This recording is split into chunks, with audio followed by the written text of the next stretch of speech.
মিরপুরের আকাশে মেঘ ছিল আগে থেকেই, কিন্তু মাঠের ভেতরে এদিন ঝড় তোলে পাকিস্তান। প্রথম ওয়ানডেতে উড়ন্ত জয়ের পর সিরিজ নিশ্চিত করার লক্ষ্য ছিল বাংলাদেশের, কিন্তু দ্বিতীয় ম্যাচে এসে বদলে যায় চিত্রনাট্য। বৃষ্টির বাধা, ব্যাটিং ধস আর ১২৮ রানের বিশাল হার সব মিলিয়ে ব্যাক ফুটে চলে যায় টাইগাররা। তবে ম্যাচের স্কোর লাইনের চেয়েও বেশি আলোচনা হচ্ছে একটি বিতর্কিত রান আউট নিয়ে। মেহেদী হাসান মিরাজ কি ক্রিকেটীয় স্পিরিট লঙ্ঘন করেছেন, নাকি নিয়ম মেনেই আউট করেছেন সালমান আঘাকে? ম্যাচের উত্তেজনা ছাপিয়ে ক্রিকেট দুনিয়ায় এখন সবচেয়ে আলোচিত বিষয় মেহেদী হাসান মিরাজের রান আউট। সালমান আলী আঘাকে আউট করে ভক্তদের মিশ্র প্রতিক্রিয়ার মুখে পড়তে হয়েছে টাইগার অধিনায়ককে। ইনিংসের ৩৪তম ওভারের খেলা চলছে। মিরাজের করা বল ডিফেন্সিভ মুডে খেলেন স্ট্রাইকে থাকা মোহাম্মদ রিজওয়ান। সেই মুহূর্তে পপিং ক্রিজ থেকে কিছুটা বাইরে বেরিয়ে এসেছিলেন নন স্ট্রাইক প্রান্তের ব্যাটার সালমান আঘা। ৬২ বল খেলে ৬৪ রানে তখন অপরাজিত তিনি। বল সরাসরি সালমানের পায়ের সামনে এসে থামে। পপিং ক্রিজে ফিরে না গিয়ে সালমান বল কুড়িয়ে মিরাজের হাতে দেন, আর সুযোগ পেয়েই তাকে রান আউট করে দেন মিরাজ।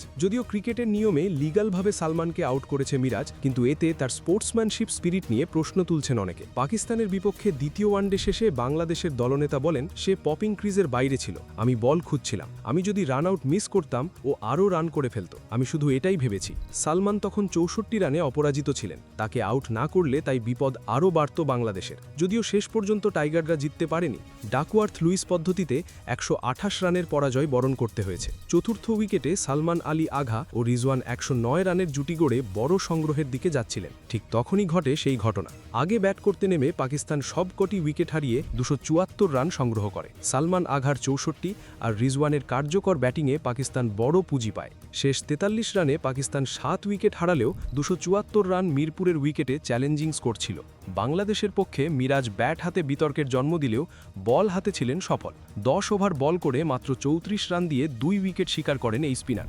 জবাব দিতে নেমেই শুরুতে চরম বিপর্যয়ে পড়ে বাংলাদেশ। শাহিন আফ্রিদি ও মোহাম্মদ ওয়াসিফের তোপে মাত্র ১৫ রানেই সাজঘরে ফেরেন তানজিদ তামিম, সাইফ হাসান ও নাজমুল শান্ত। এরপরই শুরু হয় মুষলধারে বৃষ্টি। প্রায় ৩ ঘন্টা খেলা বন্ধ থাকার পর ডাকওয়ার্থ লুইস পদ্ধতিতে বাংলাদেশের নতুন লক্ষ্য দাঁড়ায় ৩২ ওভারে ২৪৩ রান, অর্থাৎ ২৫ ওভারে করতে হতো ২১৬ রান, যা কার্যত অসম্ভব এক মিশনে পরিণত হয়। লক্ষ্য তাড়া করতে গিয়ে লিটন দাস ও তৌহিদ হৃদয় কিছুটা প্রতিরোধের আভাস দিয়েছিলেন।